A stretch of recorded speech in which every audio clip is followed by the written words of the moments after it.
morning. Happy 4th of July. I just want to say again, no king but Jesus, which was the cry of our early founding fathers. No king but Jesus. No sovereign but God. No king but Jesus.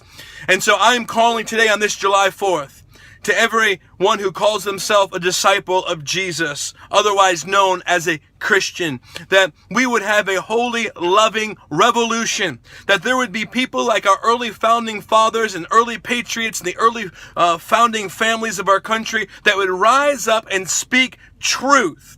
Now, I believe that Christians should be the best citizens in any country, in any nation. You see Paul writing to his spiritual son, Timothy, or Paul writing to the church in Rome, or Paul writing to Titus. He says, remind the people to be subject to the rulers and authorities, to make intercessions for all men, including kings and those who are ruling.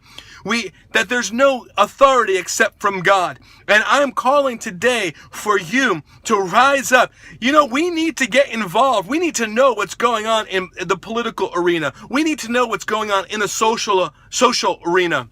It's a sad thing when the body of Christ doesn't even understand what's happening in their own country. So I'm calling for holy, loving revolution, as Dr. Mike Brown said to so many times, has said so many times, whether we are in revival or a student of his, of a holy revolution. A holy revolution. We need the people of God to stand up and speak truth. You know, Jesus, his heart is for the nations. Psalm 2 says, ask me and I will give the nations as your inheritance. Jesus said about the church, which he builds and establishes within nations, he says, be the salt of the earth, be the light of the world, a city on a hill that cannot be hidden. God didn't call the church to leave society, to leave culture, to leave nations. He called the church to directly impact and bring transformation to the nations they're called to.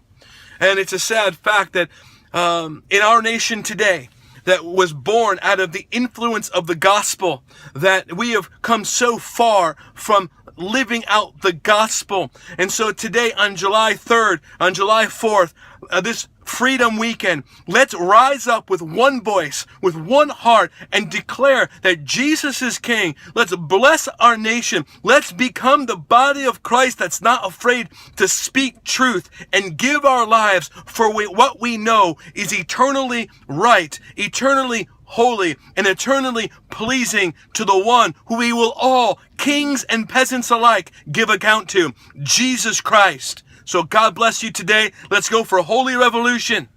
Jesus is King.